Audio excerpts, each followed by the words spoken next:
life is more fun if you play the games. I am Suraj of grade 3. Today I am here to explain about double dice fraction game.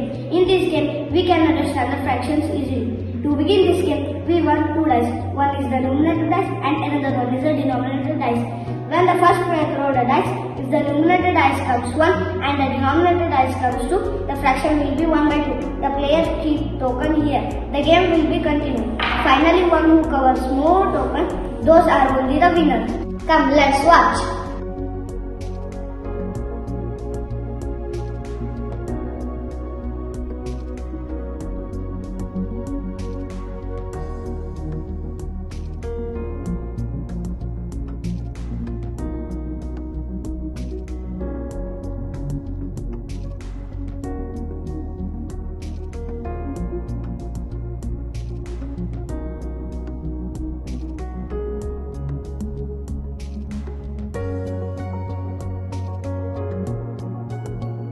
By this we can understand the numerator and denominator of the fractions easily. Thank you.